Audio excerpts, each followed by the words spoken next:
All right, ready to dive into this one. The British Empire, huh? Talk about a global heavyweight. From a little island nation to, well, the empire on which the sun never sets. It's kind of mind-boggling, honestly. It's a story for the ages, that's for sure. And it's not just about what happened, but the ripples it still sends out today. You ready to unpack this? Born ready. hmm So where do we even start? I mean, we've got centuries of history here. Well, you can't talk about the British Empire without going way back to when England itself was still finding its feet. Okay, so before the empire there was England. Give me the SparkNotes version. Think Alfred the Great, 9th century. Yeah, he fought off Vikings and all that, but he also laid the groundwork for a unified England. Without him, who knows? Maybe no empire later on. So Alfred sets the stage. What comes next? Who picks up the torch, so to speak? His grandson, Ethelstan, this is key, 927 AD, he becomes the first king of all England. That's the foundation right there. A unified England check. So what's the first conquest on their empire to-do list? Well, fast forward a bit, and you've got Ireland in their sights. This is a big one because it's really their first foray into, well, colonialism, a pattern that's going to play out again and again. So Ireland becomes the testing ground. Did they just waltz in and take over?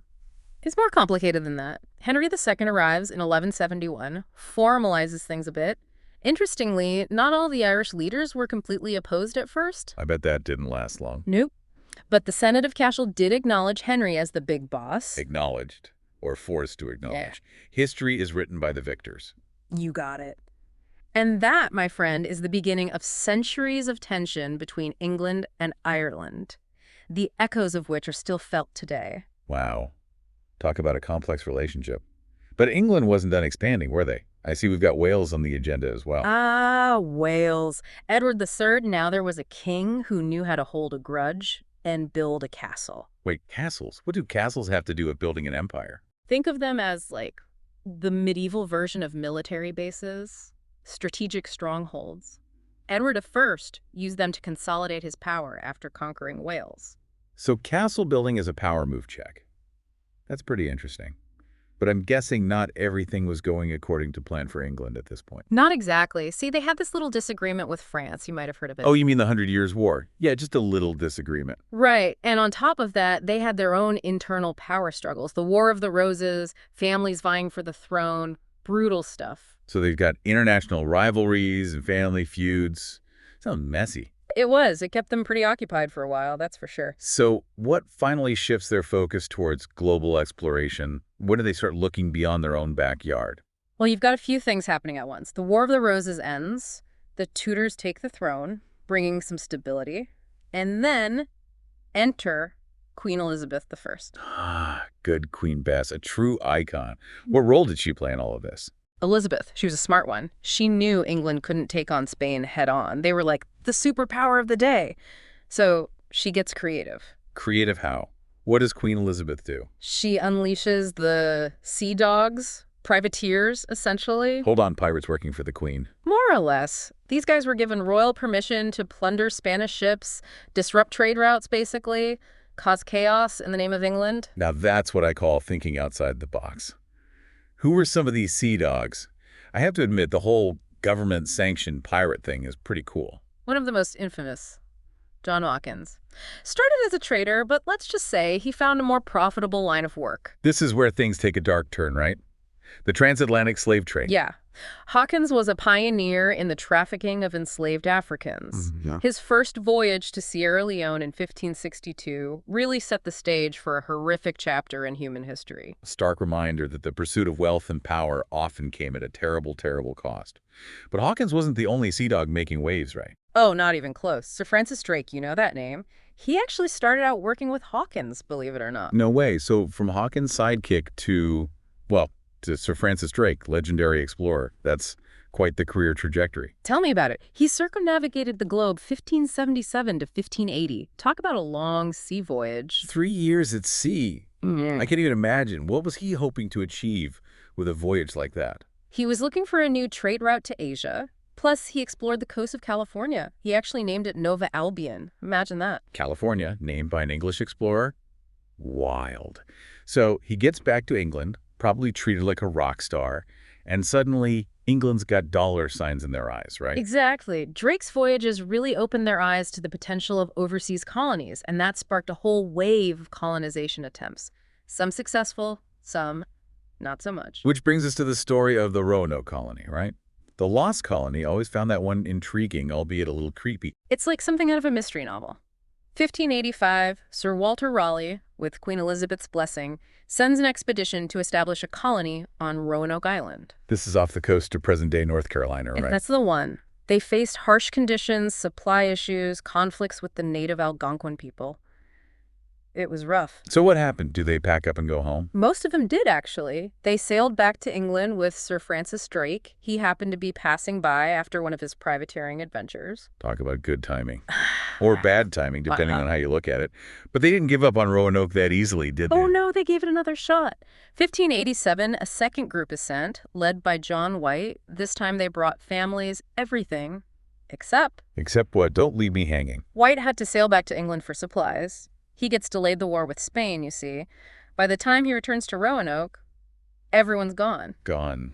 Vanished without a trace. What happened? That's the million-dollar question, isn't it? To this day, nobody knows for sure. Disease, starvation, conflicts with native tribes, maybe even another European power got involved. We just don't know. It's like something out of the Twilight Zone. One day they're there, the next, poof, gone. The only clue, the word Croatoran carved into a post. Chilling, isn't it? Super creepy. It makes you wonder what those early colonists went through, the things we take for granted today. They were venturing into the unknown. It took guts, and sometimes those risks didn't pay off. Speaking of risks, let's talk about the big one, the one that could have changed everything for England, the Spanish Armada. Yes. 1588. Philip II of Spain, he decided it was time to teach England a lesson, and he sent a whole lot of ships to do it. How many ships are we talking about here? Over 130. A massive fleet. Their goal: restore Catholicism to England and put a stop to all this sea dog business. So the fate of England, hanging in the balance, what happened? How did they manage to defend themselves against such a massive force? A few things worked in their favor. The English ships were smaller, faster, more maneuverable, and they had the home field advantage, so to speak. So it was like a David and Goliath situation. You could say that. The English played it smart, used hit-and-run tactics, fire ships, even the weather worked in their favor. It was chaos. And the outcome? A decisive victory for England. The Spanish Armada was crushed. And with that, England cemented its status as a rising naval power. And that victory set the stage for, well, everything that came after. But while all this was happening with the Spanish, what was going on with Ireland? Ireland. Things are about to get a whole lot more complicated over there. So we left off with England dodging a major bullet, literally, with the Spanish Armada.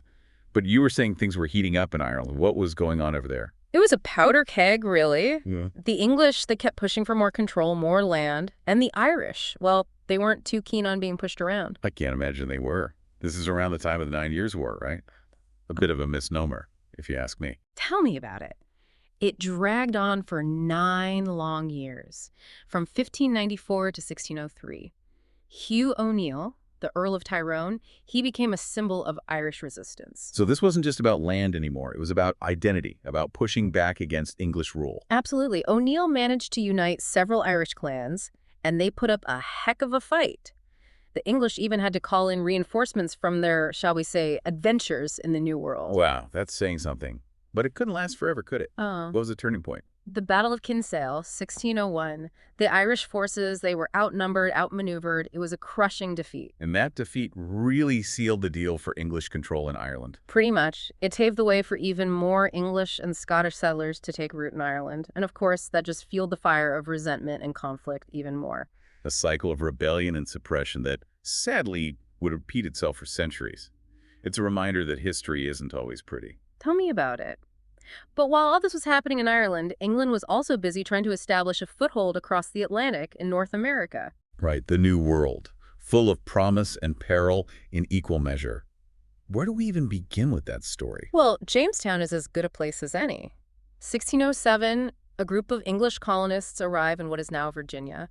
They were woefully unprepared for what they found. I've heard stories about Jamestown. Weren't the early years brutal? Disease, starvation, the works? It was rough. The starving time of 1609, let's just say they barely survived. If it weren't for one thing, they might have become another Roanoke. What saved them? Tobacco. Ironically enough, this plant, which would become a global action, ended up saving the colony. John Rolfe, a young colonist, introduced tobacco cultivation. Talk about a twist of fate. So tobacco becomes the Jamestown cash cow, attracts more settlers.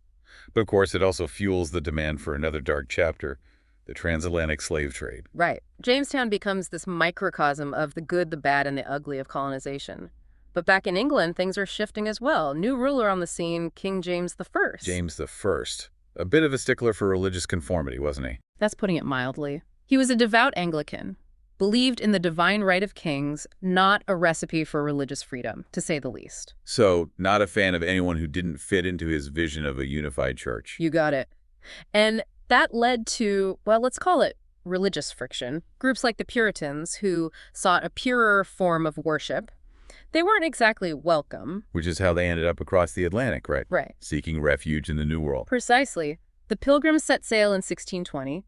The Mayflower, Plymouth Rock, it's the stuff of legend. But they weren't the only ones seeking religious freedom. Right. The Puritans followed soon after, founding the Massachusetts Bay Colony in 1630. They had their own vision for a city upon a hill, a society governed by their strict religious principles. And that, my friend, is a whole other story. It's fascinating how these early colonies developed their own identities, often in direct response to what they were escaping back in England. But back in England, the plot thickens, doesn't it? James I dies, and his son, Charles I, takes the throne. I'm sensing some father-son tension here. Oh, you have no idea. They say history repeats itself, but in this case, it's more like a bad sequel. Charles I, he was even more determined than his father to assert his authority. And that put him on a collision course with Parliament. Taxes, religion, power. It was a recipe for disaster. And disaster is exactly what they got. 1642, the English Civil War explodes. The monarchy against Parliament, a nation divided. It must have been a chaotic time. Chaotic and brutal. And in the midst of it all, a new figure emerges, Oliver Cromwell. A devout Puritan, a brilliant military mind, he becomes the leader of the parliamentarian forces. Cromwell, huh? That name doesn't exactly scream peace and love. Let's just say he wasn't afraid to use force to achieve his goals. And his goals, a very different England, one governed by Puritan principles. So the English Civil War, a clash of ideologies, a fight for the soul of a nation. Exactly. And the outcome, well, let's just say it sent shockwaves through Europe. 1649, Charles the Nation is executed. Executed. By his own people. That's a bold move. It was a statement. The monarchy was abolished, England became a republic, and Cromwell, he became Lord Protector. Lord Protector. Sounds a bit ominous, doesn't it? Let's just say Cromwell's rule wasn't exactly known for its leniency, especially in Ireland. What did Cromwell do in Ireland? He saw the Irish Catholics as a threat. His campaigns there, brutal, massacres, land confiscations, forced displacement. The dark side of revolution, I suppose. The quest for power and purity often leaves a trail of suffering in its wake. But Cromwell's reign didn't last forever, did it? No, he dies in 1658, in England. Well, they weren't quite ready to give up on the whole monarchy thing. So what happened? Did they just crown the next person in line and pretend the whole Cromwell thing never happened? It was a little more complicated than that, but in essence, yeah. Charles II, the exiled son of Charles I, he's invited back to take the throne. 1660, the monarchy is restored. The Restoration. A chance for England to heal, to move on from the turmoil of the Civil War. Yeah. But I'm guessing things weren't that simple. You're catching on fast. Old habits die hard, as they say. Last time we left off, I think both England and we needed a breather. Civil War, executions, Cromwell. I mean, history is exhausting, right? But while England was getting its monarchy back in order, across the pond, things were brewing. You're talking about the American colonies, right? Yeah, those seeds of discontent that we talked about, they were about to blossom into a full-blown revolution. The American Revolution, the shot heard around the world and all that. It's one of those pivotal moments that still shapes the world today. What were some of the key factors that led to this dramatic break from the British Empire? Well, like we've seen, religion and revolution often go hand in hand.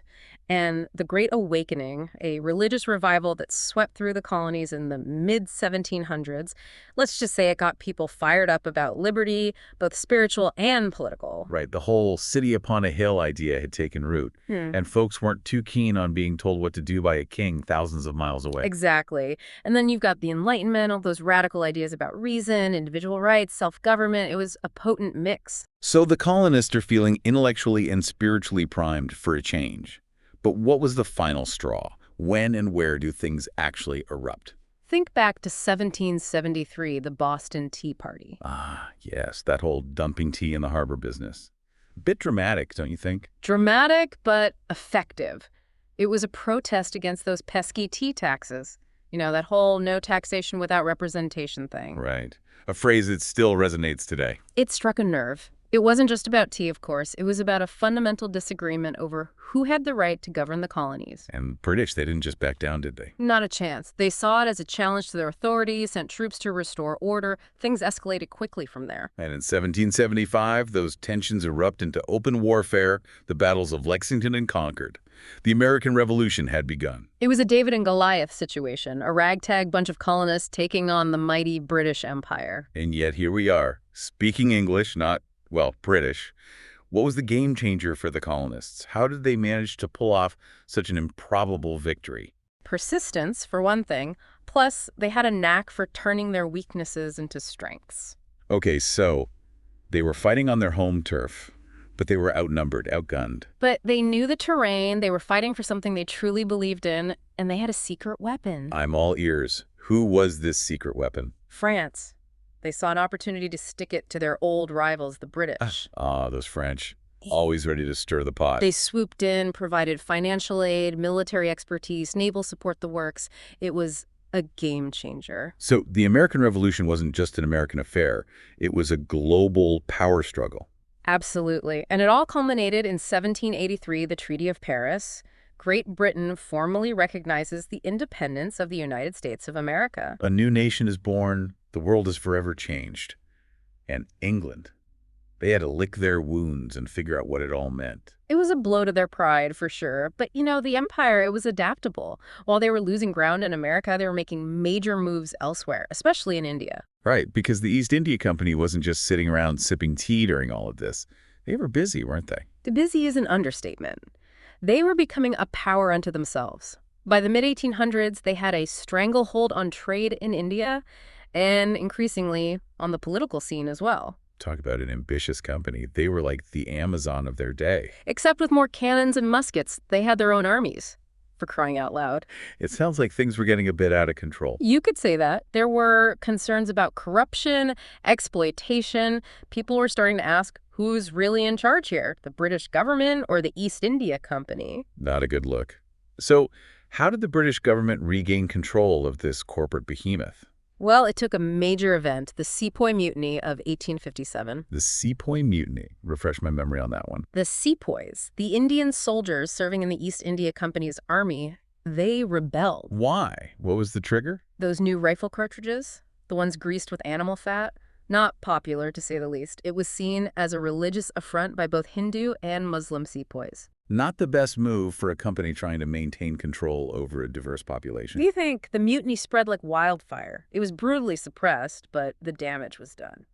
So the Sepoy Mutiny was the final straw for the East India Company. Pretty much. It was clear that they couldn't handle things on their own anymore. And that's how the British Raj was born. That's the short version. The East India Company gets the boot, and Queen Victoria, she's crowned Empress of India. Wow, talk about a power move. From a little island nation to emperors of India in just a few centuries. It's mind-blowing. And that's the thing about the British Empire. It was full of surprises, contradictions, complexities. It was a story of ambition and exploitation, innovation and oppression, all rolled into one. A story that continues to shape our world today. We're still grappling with its legacy, the good, the bad, and the, well, the downright ugly. It's a reminder that history is never black and white. It's full of gray areas, tough questions, and lessons we're still learning from today. Well said. And on that note, we've reached the end of our deep dive into the vast and complex history of the British Empire. From its humble beginnings to its height as a global superpower and its eventual decline, it's a story that continues to fascinate, provoke, and inspire. It's a story that urges us to look beyond the history books, to seek out the voices of those often marginalized or forgotten, and to grapple with the complexities of the past to better understand the world we live in today. Couldn't have said it better myself. Until next time, keep exploring, keep questioning, and keep learning from the echoes of the past.